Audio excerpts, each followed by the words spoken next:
तिकडे नागपूरमध्ये पाकिस्तानचं समर्थन करणाऱ्या तुर्की आणि अझरबैजानच्या पर्यटनावरती आता बंदी घालण्याचा निर्णय घेण्यात आलाय।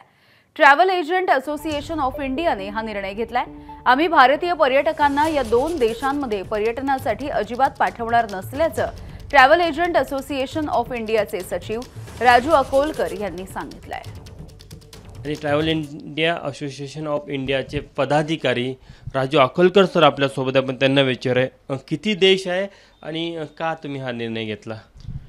नुकताच जो भारत पाकिस्तान दरम्यान एक युद्धजन्य परिस्थिती निर्माण झाली होती, त्याच्यामध्ये जगभरातून भारताला चांगला सपोर्ट मिळाला होता किंवा लोक न्यूट्रल होते, देश न्यूट्रल होते। पण दोन देश असे आहेत, टर्की आणि अझरबैजान, ज्यांनी पाकिस्तानसोबत उभे राहिले। ते लोक पाकिस्तानला त्यांनी पाठिंबा दिला आणि भारताविरुद्ध, आणि म्हणून आपण travel agent association of India जे आहे त्यांनी देशभरातील आमचे सगळे मेंबर्स जे आहे त्यांनी मिळून आम्ही असा सामूहिक निर्णय घेतला आहे की येणाऱ्या काळात या दोन देशांमध्ये आपण आपले भारतीय पर्यटक पाठवणार नाही। आणि भूतकाळामध्ये पाहिलं तर अझरबैजान आणि टर्कीमध्ये भरपूर भारतीय पर्यटक दरवर्षी जायचे, आणि मागच्या वर्षीची जर फिगर सांगायची झाली तर एकट्या अझरबैजानमध्ये 2.5 लाख भारतीय पर्यटक जाऊन आले होते। आणि यावर्षी येणाऱ्या काळामध्ये आम्ही त्यांना दाखवून देऊ की कारण की त्यांची इकॉनॉमी जी आहे ती पर्यटनावर भरपूर अवलंबून आहे दोन्ही देशांची।